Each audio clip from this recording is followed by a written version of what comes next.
Halo guys, nama gue Renaldi. Di sini gue pengen nyeritain hobi gue yaitu jalan-jalan. Uh, gue tuh orangnya suka banget jalan-jalan. Terakhir kali gue jalan-jalan bareng teman-teman gue yaitu ke Bandung. Tapi di sini gue pengen nyeritain pengalaman gue jalan-jalan 2 kali keliling Eropa. Yang pertama itu tahun 2023, eh 2024 sorry, yaitu bareng ibu gue berdua doang.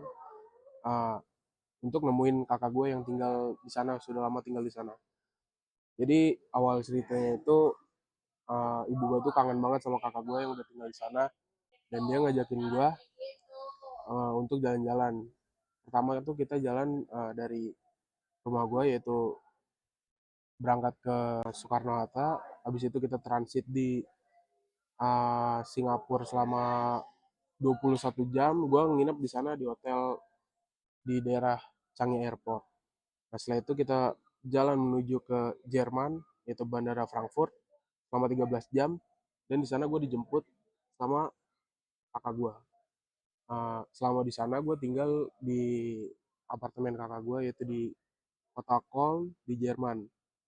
Uh, Nggak cuma Jerman doang, gue mengunjungi Belanda, terus ada apa namanya, Prancis, Itali, terus sama Cekoslovakia.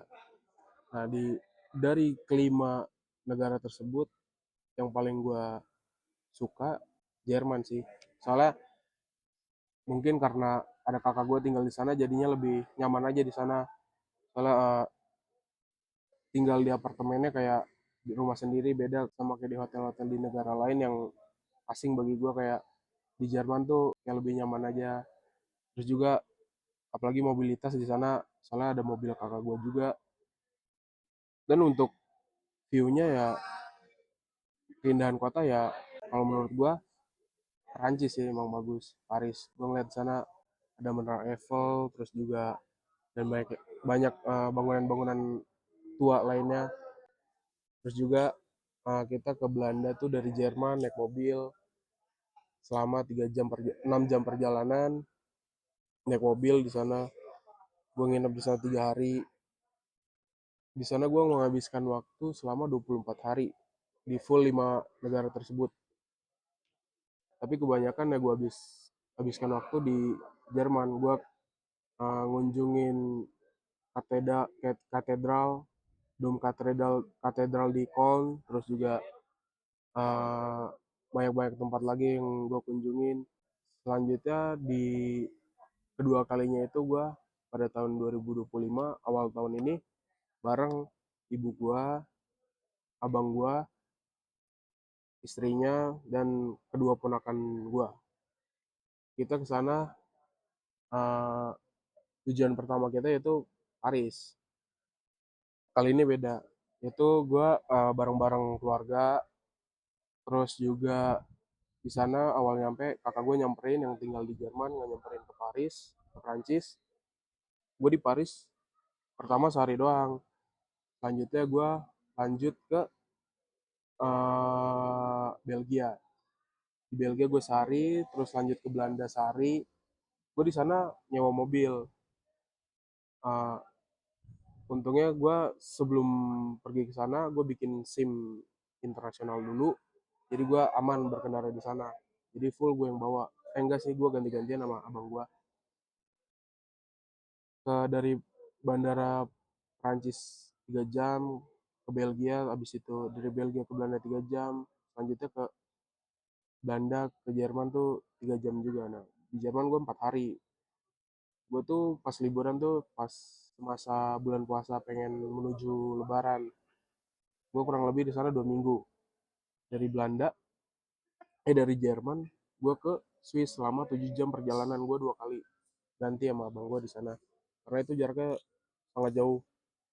Dari Swiss itu gue baru jalan ke Paris. Selama 3 hari di Paris.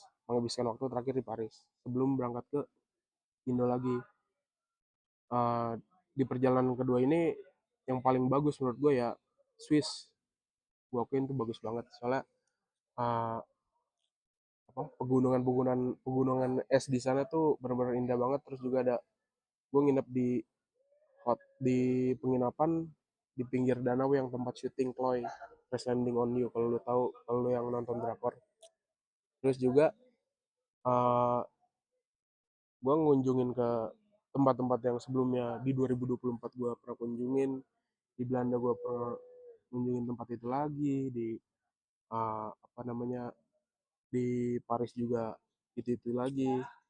Terus juga uh,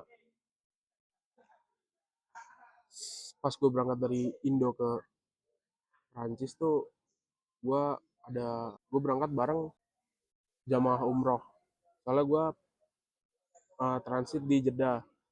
Nah habis itu sepulangnya gue dari Prancis ke Indo juga transit lagi tuh di Arab, tapi di Madinah.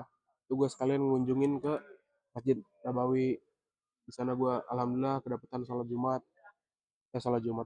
zuhur. Setelah itu gue baru cabut balik ke Indonesia lagi dengan selamat. Sebelum gue tutup, uh, impian gue buat jalan-jalan terakhir tuh, nggak terakhir sih, selanjutnya maksudnya, pengen yang pertama ke Korea, yang kedua ke Jepang. Itu Korea gue suka banget karena gue sering nonton drakor, gue ngeliat view-nya di drakor tuh Korea indah banget. Terus Jepang gue juga pengen ke Tokyo karena gue basicnya suka anime juga. Terus emang juga gue ngeliat di sosial media Jepang itu bagus banget. Nah gue pengen banget ke Jepang. Nah itu uh, impian impian perjalanan gue selanjutnya. Nah, terima kasih, gue Rinaldi. Guys, di sini gua Syofa Tariski akan menceritakan tentang hobi gue sendiri itu baca buku. Jadi hobi gue itu bermula dari awal gue SD itu sekitar kelas 4 atau 5 gitu. Jadi awalnya tuh jadi ada satu mata pelajaran kosong di mana itu mata pelajaran kayak yang satu guru gitu loh. Kita semua tahu bahwa pas kita SD itu hampir rata-rata tuh semua mata pelajaran dipegang oleh wali kelas kita sendiri. Nah di pelajaran itu tuh dia ada gurunya sendiri guys. Jadi pas saat mata pelajaran itu kosong tuh gue kayak gabut gitu di kelas juga.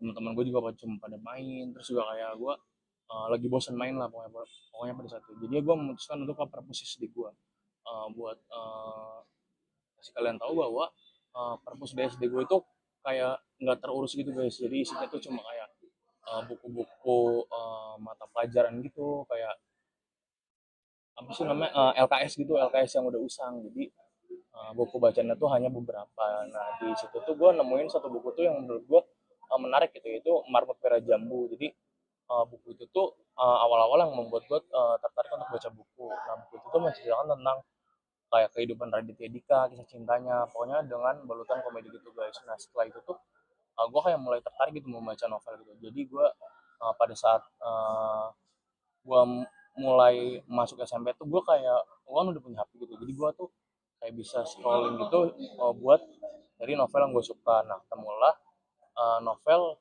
yang pertama kali gue beli, yaitu novel Dilan 1990. Nah pada saat itu tuh buat seukuran kita anak SMP tuh harga novel tuh tidak terjangkau gitu. Jadinya sebelum gue beli novel itu tuh gue kayak membaca sinopsisnya, dan sinopsisnya tuh menurut gue menarik. Jadi gue putusin untuk beli. Gue masih inget banget harga waktu itu tuh buat novel Dilan di Gramedia itu harganya sekitar 109.000, yang dimana itu kayak uang jajan gue selama semingguan kayak. Jadi gue bener-bener nabung selama 2 minggu buat beli novel itu. Gue nyelesain novel itu cuma dalam 3 hari guys, karena novel itu tuh menurut gue sangat bagus dari segi cerita, uh, ilustrasinya, penggambarannya juga, tokoh-tokohnya juga menarik. Jadi abis dari mulai novel Dilan itu tuh gue kayak ngikutin sequel Dilan itu loh, mulai dari Dilan 1991 yang dimana itu gue juga beli. Di situ gue lumayan kecewa sih, karena ekspektasi gue tuh dari Dilan 1990 tuh bahwa si Dilan itu sama Milea bakalan selamanya, ternyata itu enggak, bahwa di 1991 itu mereka tuh harus berpisah ternyata guys. Nah, uh, setelah dari 1991 itu tuh gue kayak jeda lama gitu buat ngebaca buku lagi, karena kayak di situ tuh kayak udah mulai lumayan sibuk gitu gue, entah dari tugas atau uh, kayak organisasi gitu, jadinya kayak nggak punya waktu lah gitu gue buat baca buku. Nah, mulai baca bukunya lagi tuh pada saat kuliah lagi tuh pas semester 3 itu tuh gue kayak lumayan senang gitu loh, jadinya gue kayak beli novel apa ya. Nah, sequel gila yang gue tahu tuh abis 1991 tuh harusnya kan Suara Hati Milea ya, tapi gue tuh langsung skip ke Anchika karena pas itu tuh lagi ada rumor bahwa film Anchika tuh lagi dibuat, makanya gue juga baca novelnya, dan menurut gue itu novelnya menarik, yang dimana Dilan yang sudah lama berpisah dengan Mela itu kembali menemukan cintanya, itu Anchika. Nah di situ tuh kayak menurut gue tuh novelnya bagus, cuma kayak di benak pembaca buku Dilan yang dari dulu tuh Dilan tuh harusnya sama Mela, tapi sudah. Nah lanjut ke next gitu tuh di semester 5 pas kuliah ini guys, itu gue membeli satu buku yaitu 3726 MDPL yang menceritakan tentang seorang yang bernama Rangga Raja yang memiliki cinta dengan kerasnya dari dulu, yaitu Andini Hangura. Nah, novel itu tuh kayak bagus gitu, bagus, terus juga sangat relate dengan kehidupan gua, kehidupan pribadi. Tapi novel tuh sangat sangat sad ending. Nah, terus abis dari novel itu tuh uh, jeda satu semester lagi sampai ke semester 6 mau ke 7 tuh gue beli sequel lagi, yang itu juga pas baru rilis banget, itu No MGPL, di mana setelah Rangga tidak jadi sama Andini, dia tuh kayak sedang memulai karirnya, kehidupannya, menata ulang semua yang hancur dengan Andini itu, dari segi jiwanya, raganya, mentalnya, atau apapun itu. Rangga banyak sekali kayak mendaki gunung yang dia ada di Pulau Jawa ini, terus juga pada saat 0 MDPL itu Rangga bertemu dengan seorang yang bernama Lanina, yaitu seorang yang uh, kepribadiannya itu sama dengan Rangga tapi dengan latar belakang yang berbeda. Nah di situ tuh mereka mulai timbul rasa ketertarikan satu sama lain, sehingga mereka memutuskan untuk menjalin kasih lagi. Nah pengalaman hidup yang ada di setiap bukunya tuh macam-macam guys, mulai dari pada saat gue SMP atau saat gue baca buku Dilan itu kayak ada tuh kenangan tersendiri, kayak pada saat gue baca buku itu tuh gue sudah mengalami fase apa, fase apa, fase apa. Jadi menurut gue kayak setiap buku tuh ada ceritanya di kehidupan gue sendiri, jadi gue bakalan baca terus sampai gue mati. Terima kasih. Halo, perkenalkan nama aku Lisna. Di sini aku akan menceritakan tentang perjalanan aku sebagai seorang yang pecinta kuliner yang menjadikan makanan bukan sekedar pemenuh kebutuhan, tetapi juga sarana menemukan kebahagiaan, pengalaman, dan makna hidup. Sejak kecil, aku memiliki ketertarikan besar pada dunia rasa. Aku gemar mencoba berbagai makanan baru, terutama makanan, minuman yang sedang viral. Bagi aku, mengikuti tren kuliner memberikan sensasi tersendiri, baik ketika rasa yang dicoba sesuai ekspektasi maupun saat ternyata biasa saja. Fenomena FOMO yang disebut dengan fear of missing out menjadi alasan utama aku terus mencoba makanan viral. Melihat unggahan teman atau influencer di media sosial membuat aku merasa harus ikut mencicipi agar tidak tertinggal. Aku bahkan sering rela antri panjang hanya untuk mendapatkan seporsi makanan yang sedang naik daun. Di situ aku sadar hobi kulinerku tak hanya soal rasa, tetapi juga tentang kebersamaan dan pengalaman sosial. Pernah suatu kali aku mengajak teman-temanku berburu kuliner viral di akhir pekan. Kami menyusuri gang-gang kecil di Jakarta untuk mencari sate taichan, minuman boba, hingga martabak manis dengan topping yang kekinian. Tidak semua pengalaman kulinerku terasa menyenangkan.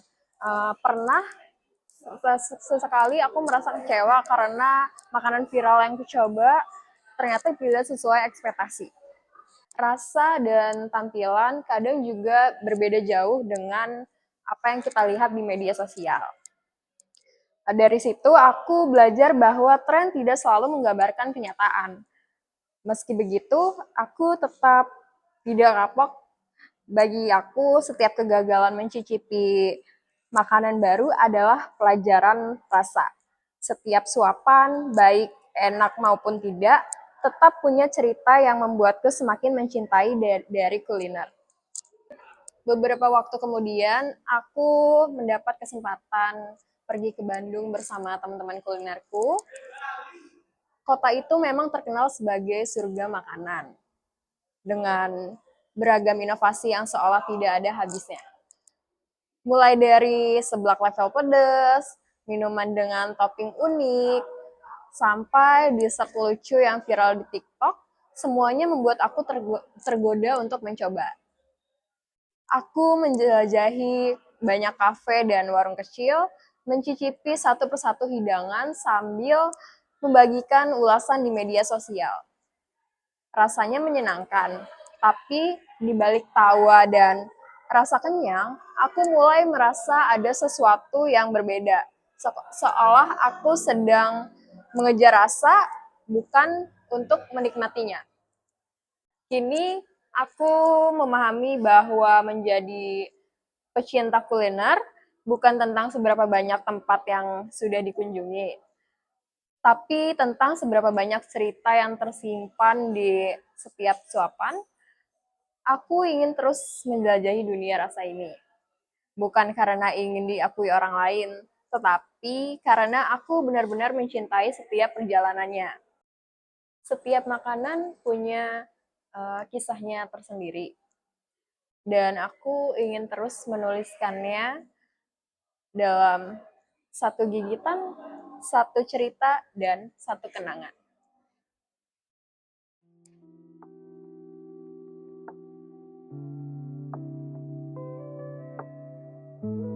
Gue gak pernah nyangka satu sore di lapangan kampus bisa ngubah cara gue jalanin kuliah. Awalnya basket bukan apa-apa buat gue, tapi justru dari sanalah semua cerita ini dimulai.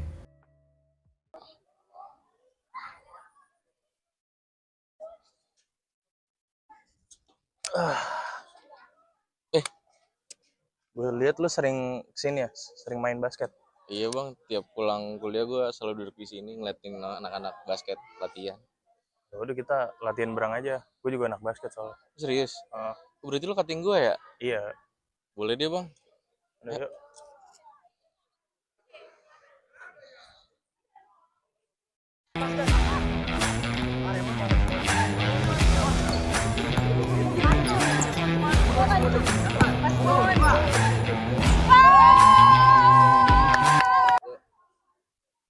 Oh iya, hari ini ada pertandingan ini UNJ lawan Ubara. Berarti si Nugraha itu main.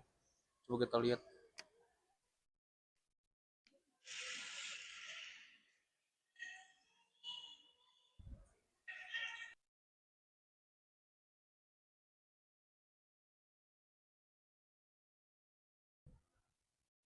Tapi hidup gak selalu tentang menang. Suatu sore gue salah tumpuan dan cedera pergelangan kaki. Gue hanya bisa duduk di pinggir lapangan melihat teman-teman gue bermain pada pertandingan. Rasanya sakit, bukan cuma di kaki, tapi juga di hati. Basket mengajarkan gue bahwa hidup seperti pantulan bola, tak selalu bisa ditebak. Namun selama kita berani mencoba lagi, peluang untuk bangkit akan selalu terbuka.